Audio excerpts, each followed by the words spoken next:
Boa noite a todos. Que Jesus mais uma vez nos permita uma reflexão singela do Evangelho, buscando assim clarear a nossa mente, o nosso coração, fortalecendo também a nossa alma cada vez mais, para que consigamos aplicar esses ensinamentos, principalmente o do capítulo 12, que hoje vamos refletir, que nos fala dos inimigos, desse amor aos inimigos. Então, capítulo 12 do Evangelho traz uma difícil lição para todos nós, porque muitas vezes já nos é tão complicado amar aqueles que concordam conosco, que são queridos ao nosso coração, diante das dificuldades de relacionamento que todos nós temos, que dirá então amar aqueles que de alguma maneira provocam dor, dificuldade, sofrimentos.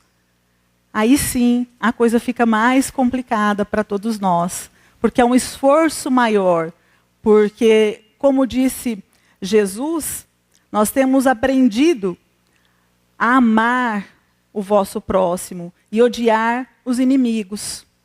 São palavras do Mestre Jesus.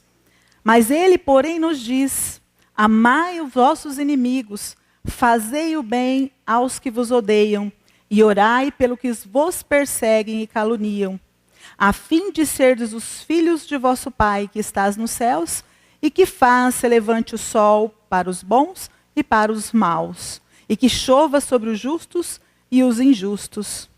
Porque se amardes só os que vos amam, qual será a vossa recompensa?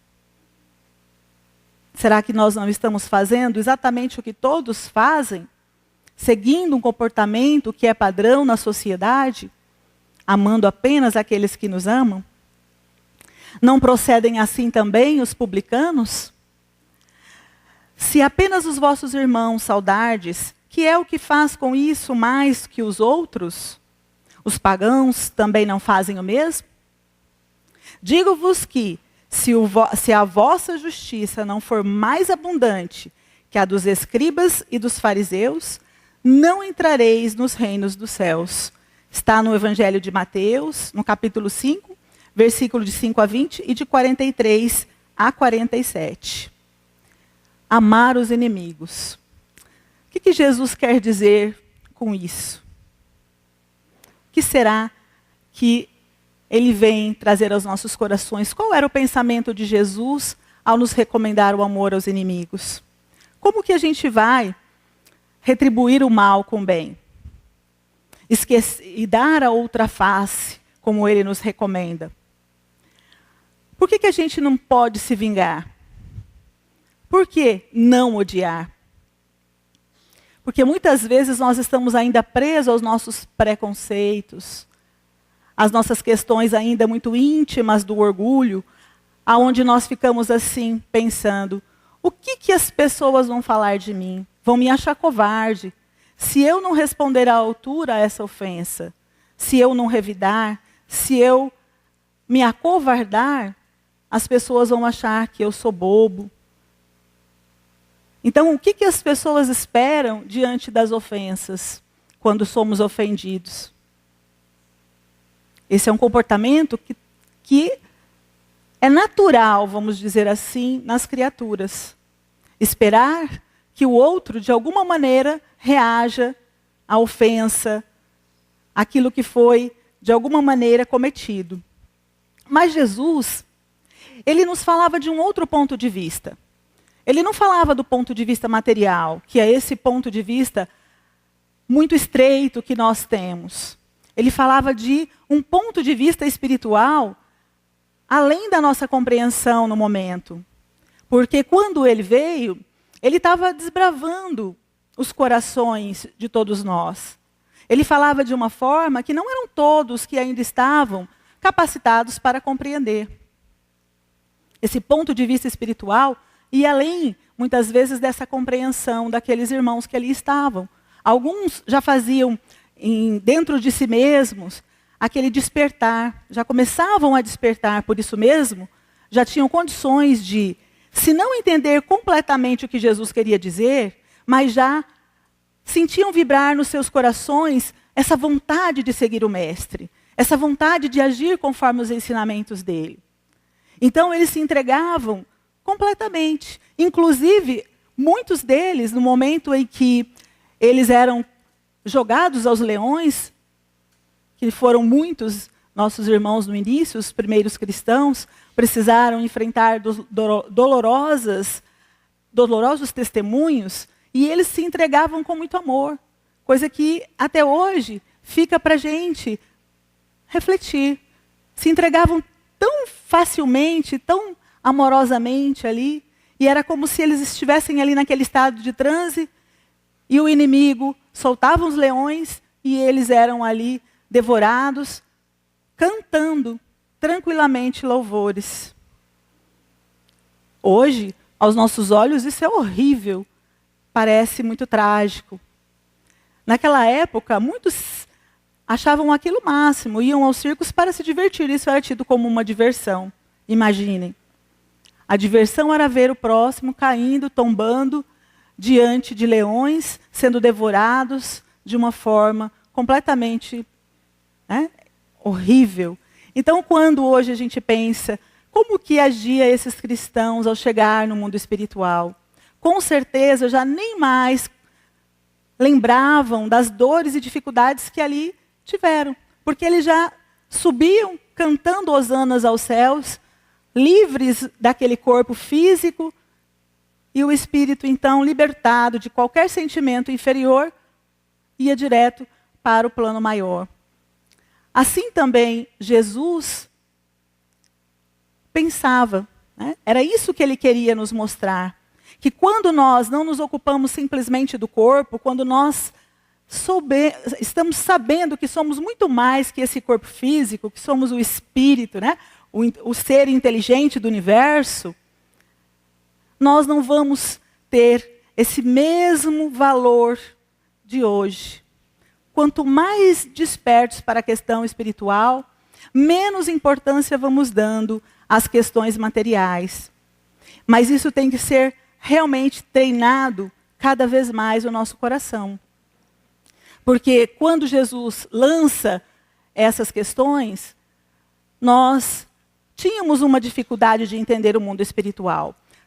Hoje, com o advento da doutrina espírita, o Consolador prometido por Jesus, os próprios espíritos vieram nos falar desse mundo espiritual, de que a morte não existe, de que somos todos nós seres imortais, que vamos permanecer aqui em aprendizado o tempo necessário, mas no momento correto, todos nós desencarnando, voltaremos ao mundo espiritual, onde é o nosso ambiente realmente de origem, é o nosso verdadeiro mundo. O nosso mundo de origem é o mundo espiritual. Aqui nós estamos apenas de passagem. Então, o ponto de vista de Jesus ia já nesse sentido. Por isso mesmo, os ensinamentos dele não podia ser o de todo mundo.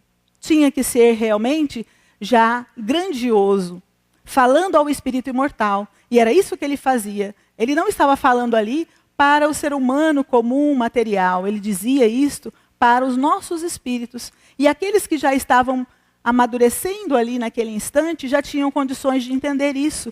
E por isso mesmo, tão fácil eram para eles se entregar nos momentos de dor, de sofrimento e testemunho, porque eles não pensavam duas vezes.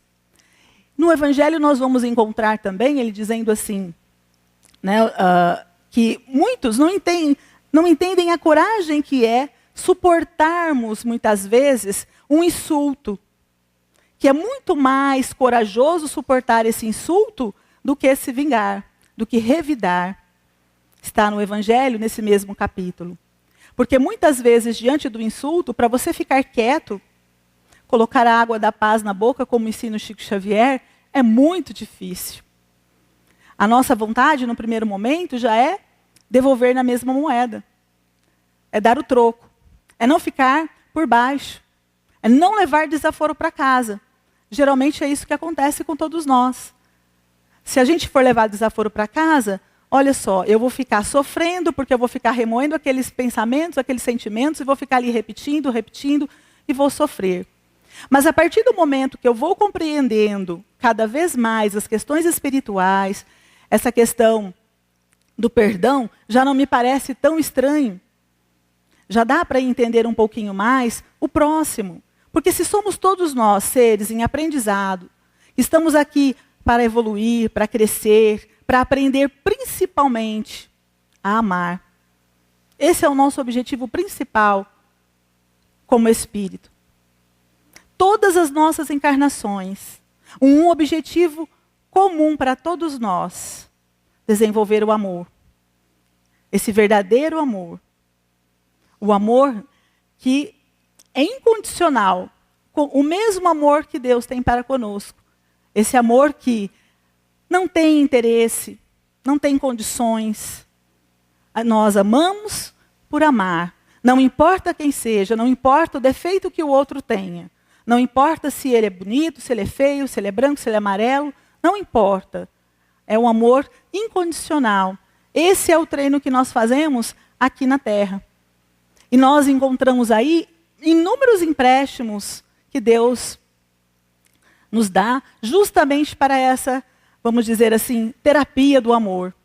Porque a nossa família é esse primeiro, vamos dizer assim, nossa primeira escola. Porque é nesse momento que renascemos ali num pequeno núcleo familiar, já para buscar fazer esse aprendizado, olhando aquela primeira pessoa que nos dá ali as mãos, a mãezinha querida. Para começar ali a confiar nessa criatura.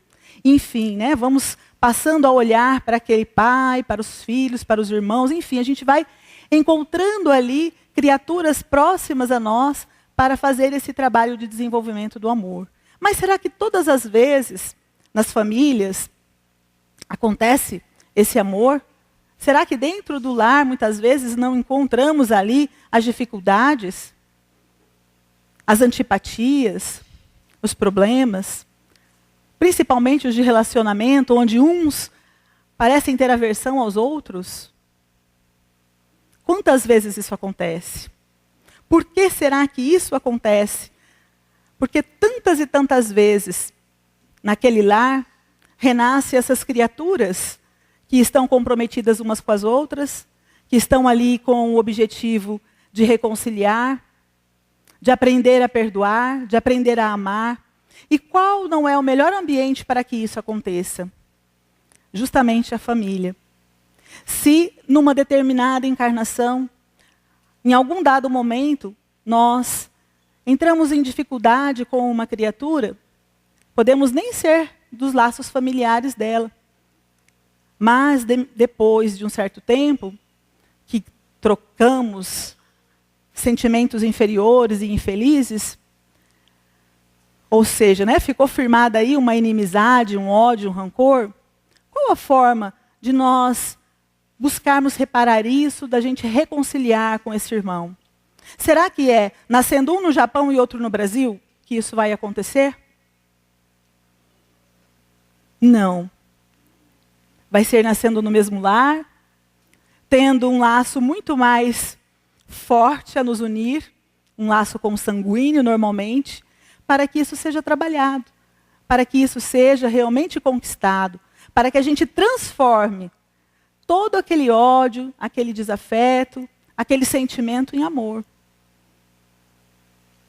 Porque normalmente é nas famílias que a gente vai conseguindo, apesar de tudo, apesar até das diferenças, muito mais com irmãos. Muitas vezes, entre os irmãos, há aqueles que não combinam de jeito nenhum um com o outro. Um não pode olhar para a carinha do outro, que já está ali trocando farpas, tapas e tudo mais. Isso a gente percebe muito claramente, principalmente quando somos os pais.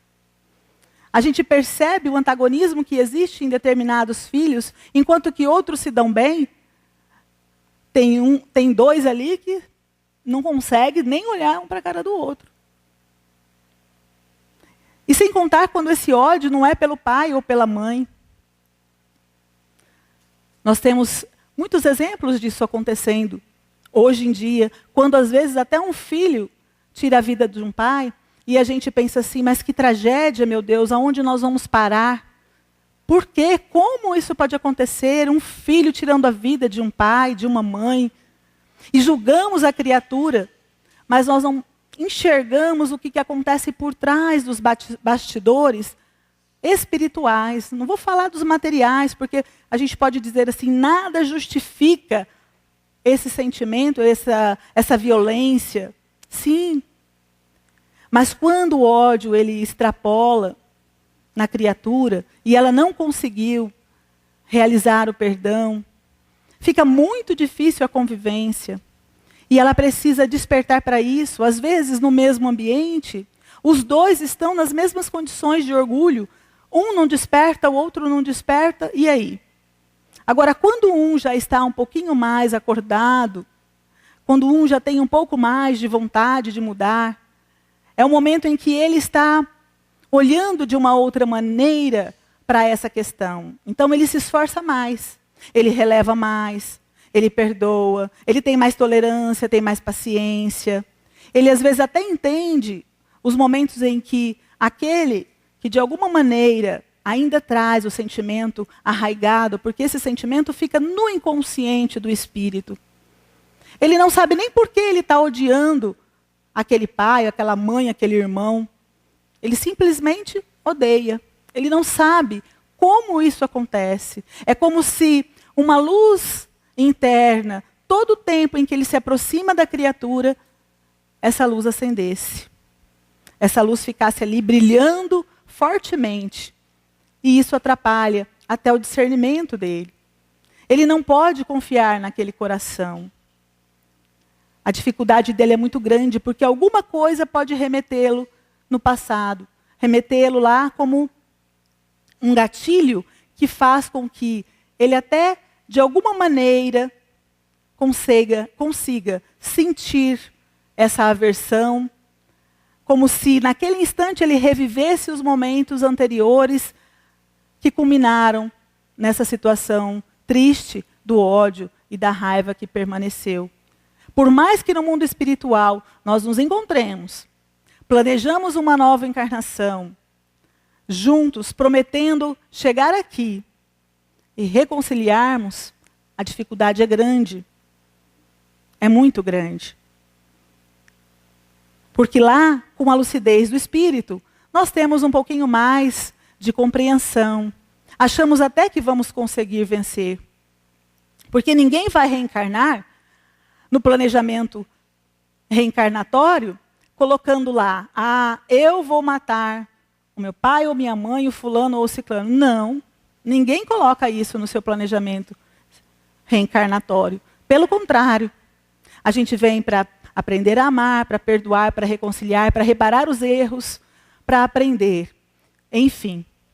Mas quando chega aqui, tantas coisas que podem nublar o nosso sentimento, o nosso pensamento. Muitas vezes vamos trilhando caminhos inferiores e infelizes, nos afastando de Deus, porque muitas vezes era nesse momento em que a criatura que planejou essa reencarnação para a reconciliação, ela deveria estar sendo aproximada, né, da parte religiosa, para ela compreender um pouquinho mais de amor, de perdão.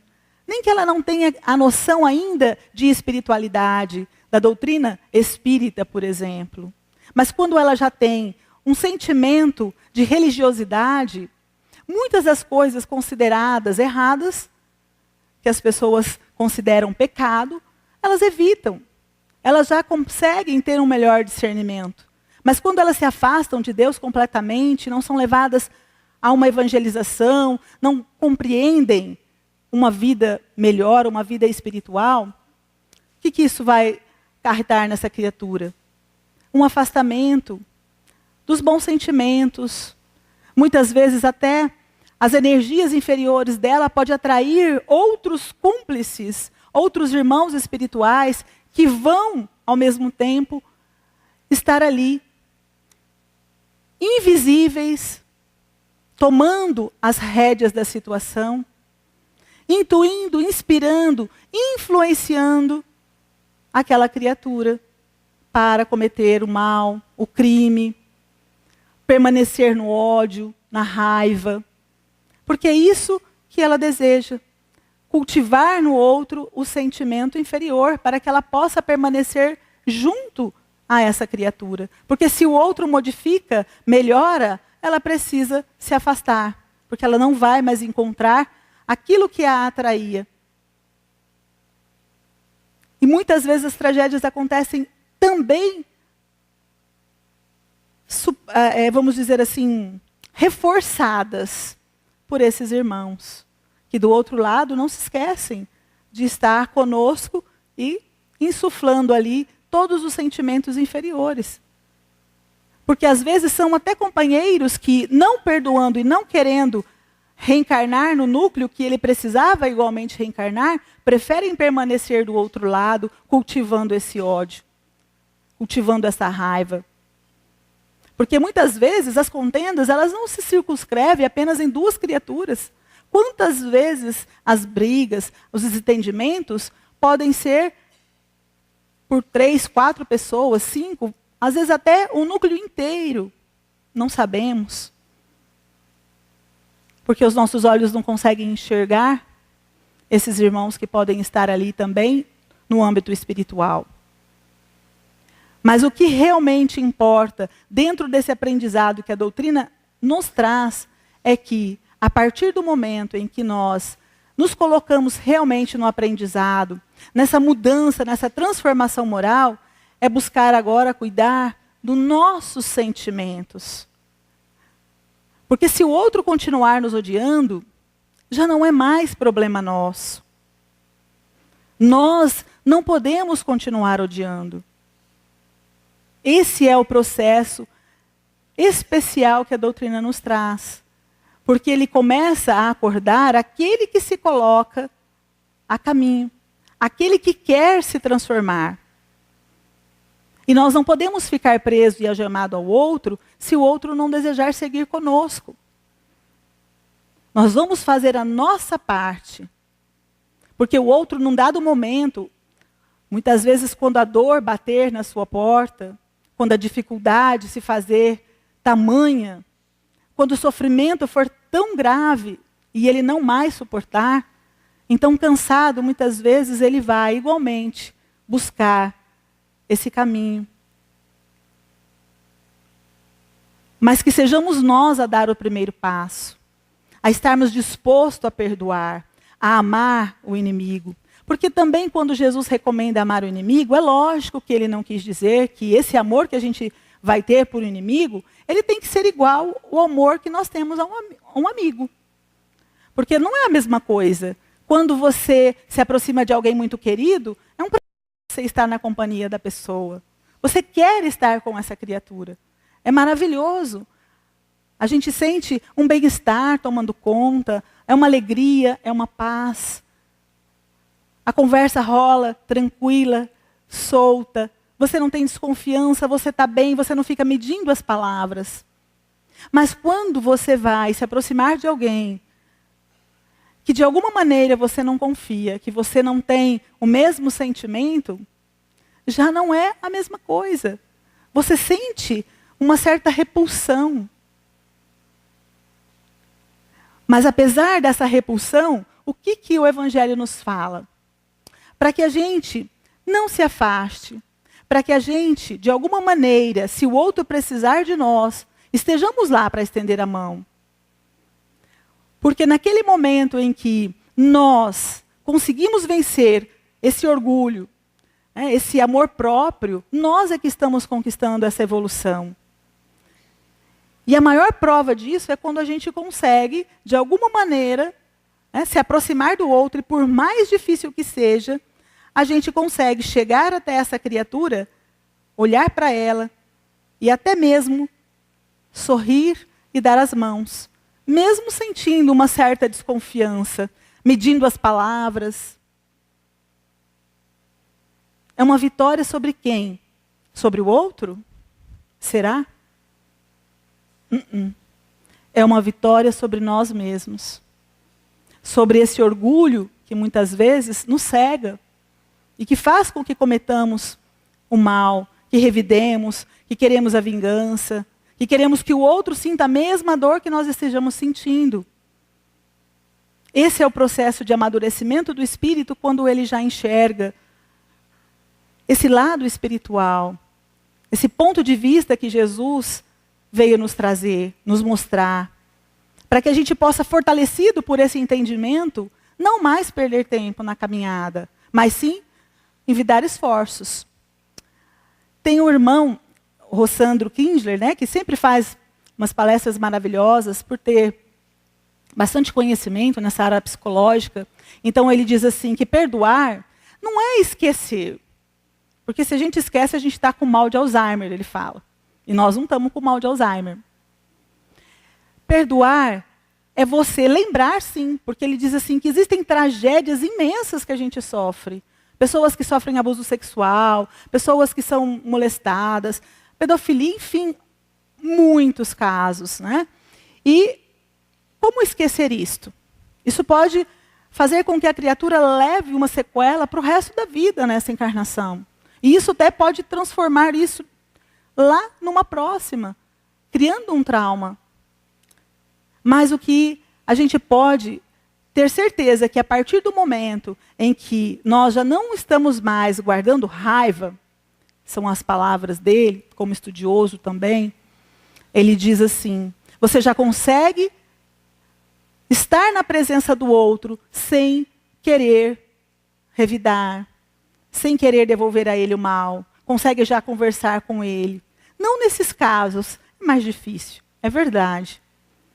Mas nós temos casos mais simples em que, muitas vezes dentro do lar, por exemplo, um pai, uma mãe, às vezes por ser enérgico, por estar ali educando o filho, ele pode usar uma palavra mais dura com o filho, naquele momento, os dois se desentendem, a raiva fica ali no coração.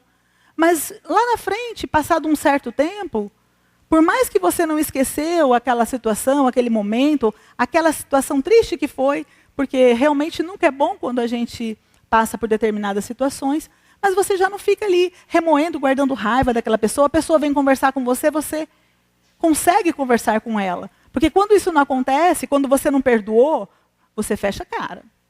Se o marido briga com a mulher fica brava, aí o marido tenta conversar com ela, ela responde? Não. Os dois ficam sem conversar um tempão, não é assim? Isso significa que a gente não perdoou. Porque se tivesse perdoado, a gente conversava.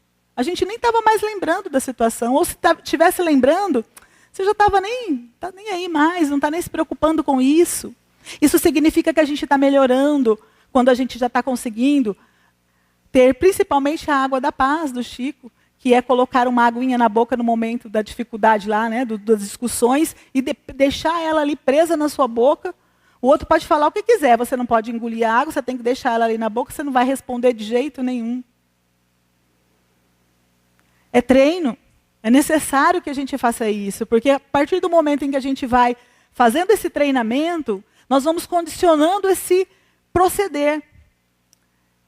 E esse condicionamento, ele funciona já através até de pesquisas que são feitas, né? Hoje cada vez mais, mas já em 1902, se eu não me engano, tem um pesquisador chamado Ivan Pavlov, que ele fez uma experiência com os cachorros.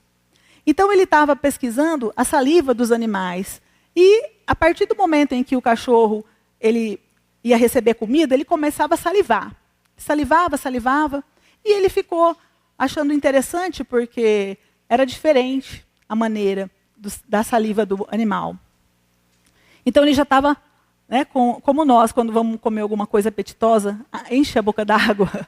Assim também os cachorrinhos. E aí, a partir do momento que ele percebeu isso, ele também começou a perceber que quando ele começava a colocar um apito sonoro, e logo em seguida ele servia a comida, o cachorro já começava a ter um comportamento diferente. E ele observou que cada vez que apitava aquele alarme, o cachorro começava a salivar. Por quê? Porque a comida estava sendo servida junto com o apito. E aí o cachorro já estava associando o apito à comida. Então, quando ele ouviu o apito, ele já estava condicionado a pensar que iria receber o alimento. E achei tão interessante porque eu tive essa experiência também em casa, com uma cachorrinha novinha que eu tive. A mãezinha dela estava bem doentinha e ela não pôde ficar com a mãe, porque senão ela ia pegar a doença da mãe. E a mãe já não estava podendo nem mesmo amamentá-la. E a veterinária indicou que a gente colocasse ela separada. Então foi uma dificuldade, né? Porque era um leite especial, que a gente tinha que preparar tudo direitinho, pôr lá no fogo, esquentar bem pouquinho, colocar leitinho condensado com mais não sei o quê e tal, tudo bonitinho.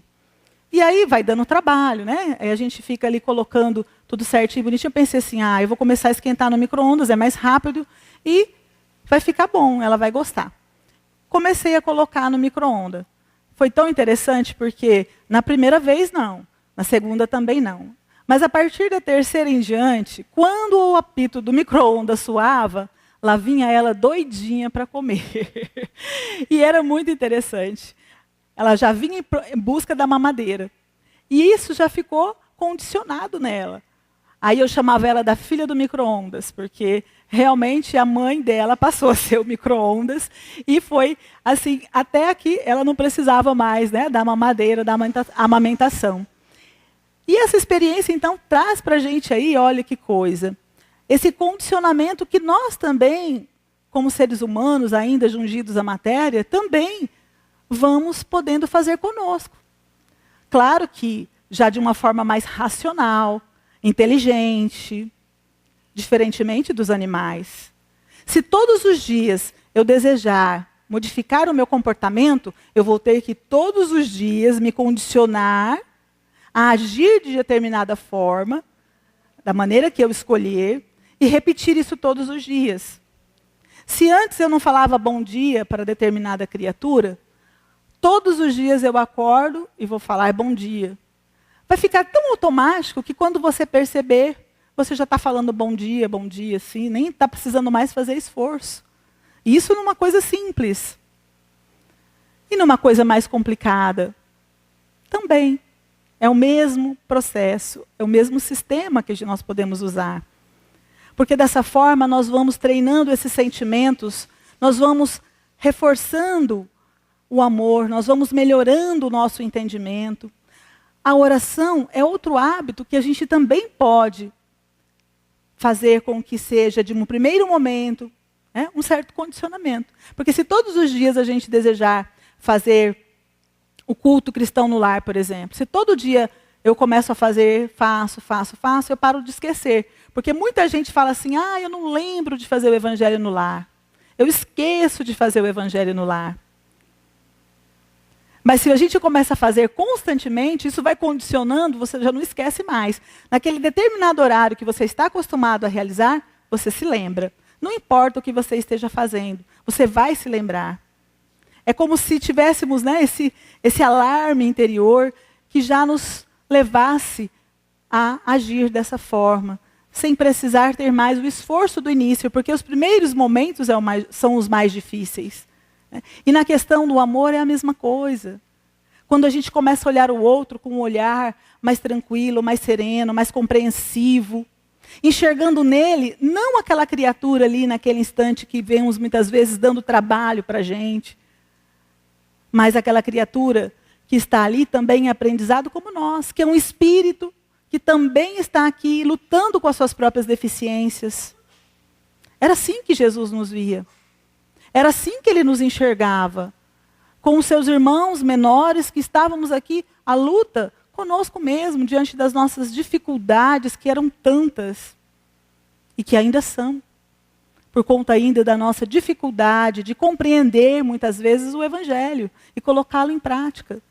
Mas como que eu vou compreender o Evangelho se eu nem leio, se eu nem busco procurar, estudar mais profundamente, entender as nuances dos ensinamentos, pegar outros livros que me ajudem?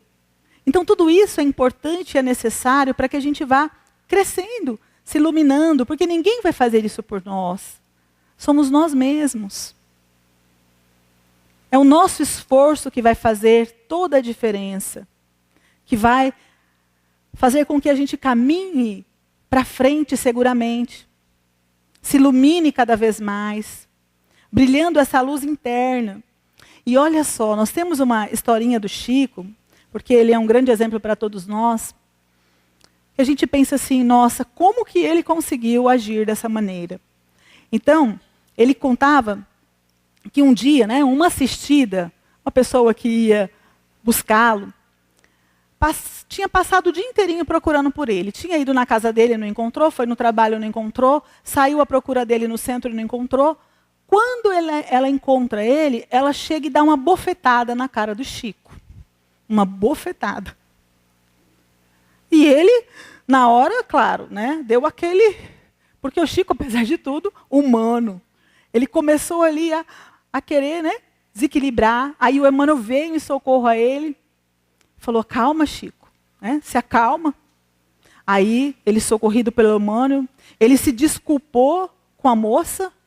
Olha só. E ela se acalmou naquele instante. Após ele atender a mulher, tudo, ele perguntou para o Emmanuel, né, porque ele ficou meio preocupado com a situação. Não estava correto o que eu fiz? O Emmanuel responde, você está com a razão, mas ela está com a necessidade. Difícil. Será que a gente reagiria como Chico? Qual seria a nossa postura num momento desse?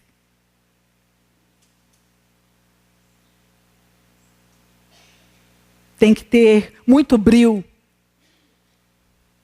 muita honra para não devolver.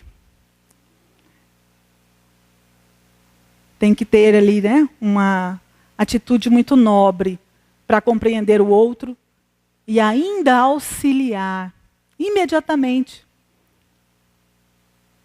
aquele que está ali do nosso lado. Então são exemplos como esse, que com certeza não são únicos, deve ter muito mais, que fazem com que a gente pense, claro que também podemos, não vai ser fácil.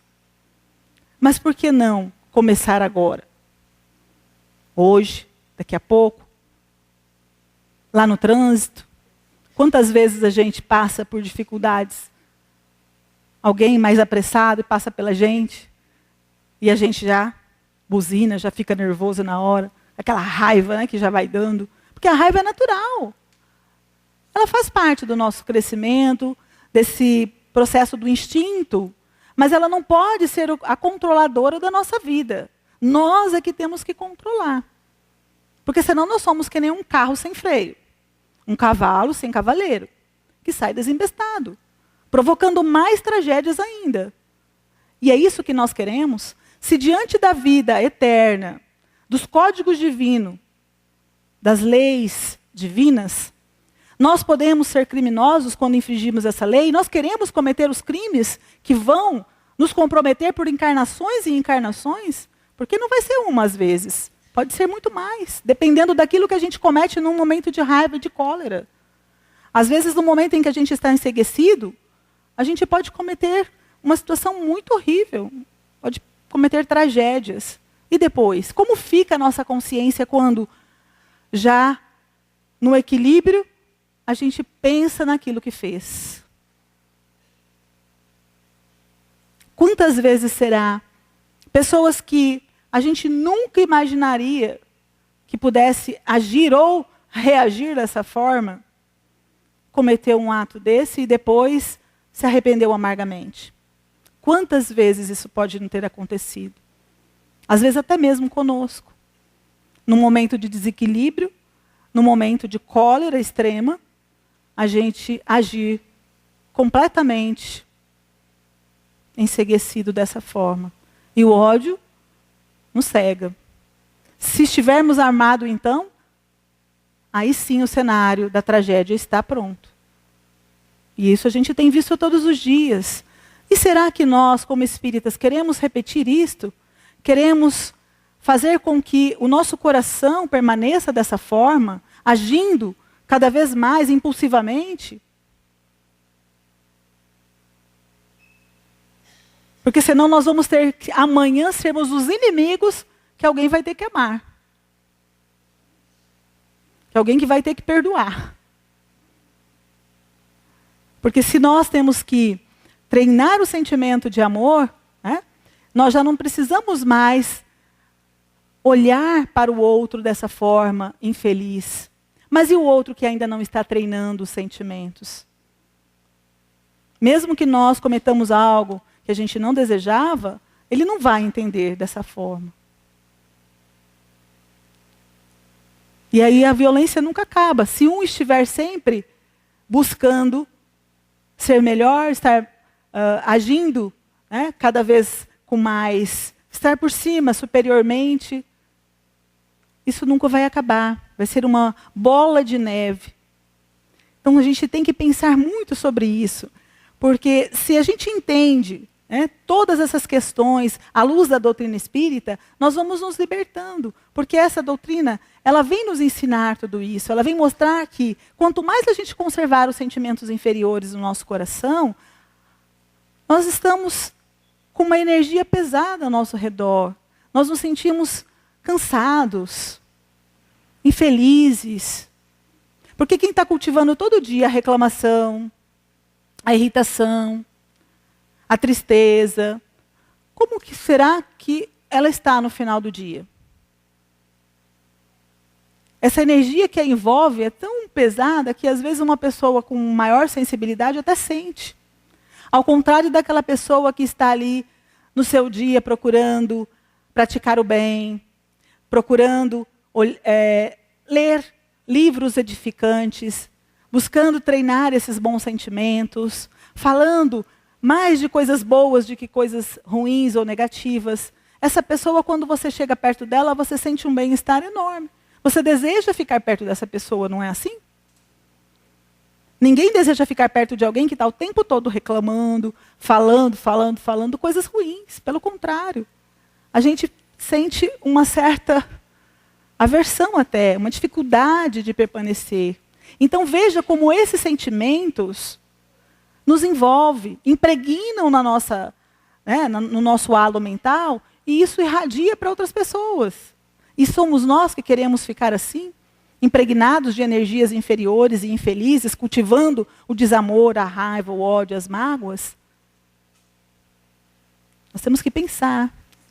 Porque se nós quisermos fazer com que essas energias permaneçam conosco, nós não sabemos o que estamos atraindo para o nosso lado. Situações infelizes, irmãos que estão na mesma faixa de vibração. Isso se chama sintonia. Quanto mais eu agir negativamente, deixar esses instintos falarem mais alto, deixar com que toda essa carga negativa esteja presente no meu coração, com certeza as minhas companhias serão boas? Não. Com certeza serão ruins. E se o contrário acontecer? Se eu estou cultivando coisas boas, pensamentos positivos, quem estará do meu lado? Os bons amigos. Mesmo que nós até tivermos ali alguns irmãos que desejam nos prejudicar de alguma forma, eles não vão conseguir, porque nós não estamos receptivos às suas energias, às suas influências, às suas sugestões infelizes.